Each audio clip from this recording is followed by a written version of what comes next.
আল্লাহ রাব্বুল আলামিন সেই আদেশগুলো কোরআনে কারীমের বিভিন্ন আয়াতের মধ্যে করেছেন। আল্লাহ তাআলা সূরা বাকারার 165 নং আয়াতের এক অংশের মধ্যে বলেন, ওয়াল্লাযীনা আমানু আশাদ্দু হুব্বাল লিল্লাহ, তোমাদেরকে যে মহব্বত ভালোবাসা দিয়েছি, ওয়াল্লাযীনা আমানু আশাদ্দু হুব্বাল লিল্লাহ, যে মুমিন যারা ঈমানদার তাদের অন্তরের মধ্যে হুব্বে ঈমান, আল্লাহর ভালোবাসাকে সকল ভালোবাসার ঊর্ধ্বে স্থান দিতে হবে, সকল ভালোবাসার উপরে তার ভালোবাসা রাখতে হবে, সকল কিছু থেকে তাকে আল্লাহর রাসূলকে বেশি মহব্বত করতে হবে। শুধু এই আয়াতের মধ্যেই নয়, আল্লাহ রাব্বুল আলামিন সূরা তাওবার 24 নং আয়াতের মধ্যে আল্লাহ তাআলা বলেন, কুল ইন কানা আবাউকুম ওয়া আবনাউকুম ওয়া ইখওয়ানুকুম ওয়া আজওয়াজুকুম ওয়া আশীরাতুকুম ওয়া আমওয়ালুন ইকতারাফতুমুহা ওয়া তিজারাতুন তাখশাউনা কাসাদাহা ওয়া মাসাকিন তারদাউনাহা আহাব্বা ইলাইকুম মিনাল্লাহি ওয়া রাসূলিহি ওয়া জিহাদিন ফি সাবিলিহি ফাতারাব্বাসু হাত্তা ইয়াতিয়াল্লাহু বিআমরিহি।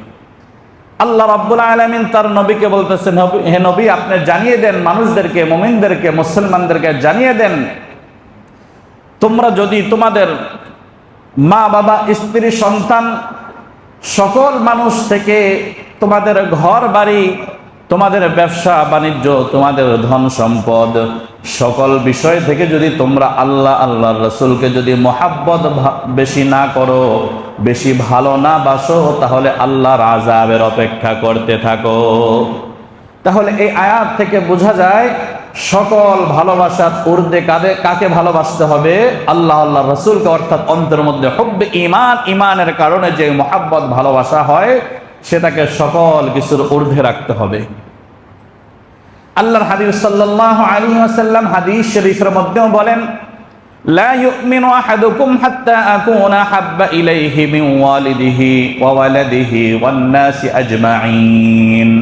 আল্লাহর নবী বলেন, তোমরা ততক্ষণ পর্যন্ত প্রকৃত মুমিন হতে পারবে না যতক্ষণ পর্যন্ত তোমাদের মা বাবা, আত্মীয় স্বজন, এমনকি দুনিয়ার সমস্ত মানুষ থেকে আল্লাহর রাসূলকে বেশি ভালো না বাসবে।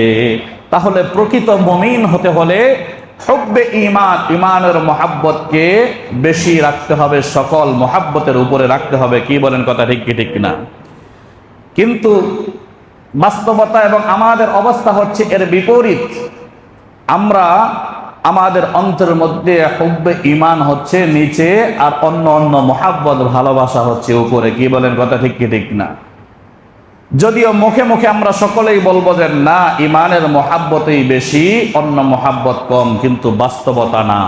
এটা মুখে বলবো, বাস্তবতা এরকম না। বাস্তবতা হচ্ছে আমাদের ঈমানের মহব্বত নিচে, আমাদের অন্য মহব্বত ভালোবাসা সেটাই হচ্ছে উপরে। তার কারণ আমরা দেখতে পাই, যদি হুব্বে ঈমান বেশি থাকতো, ঈমানের মহব্বত বেশি থাকতো, তাহলে ঈমানের বিষয়গুলোকে বেশি প্রাধান্য দিত। কিন্তু আমরা সেটাকে দেই না, বরঞ্চ উল্টা দেই। তার কারণ হুব্বে ঈমান আমাদের অন্তরের মধ্যে অন্য মহব্বত, অন্য ভালোবাসার নিচে। ঈমানের মহব্বত, হুব্বে ঈমান আমাদের অন্তরে কম থাকার কারণে আজকে আমাদের কাছে নিজের দুনিয়াবি কাজের সময়ের মূল্য হয়, কিন্তু নামাজের সময়ের মূল্য হয় না।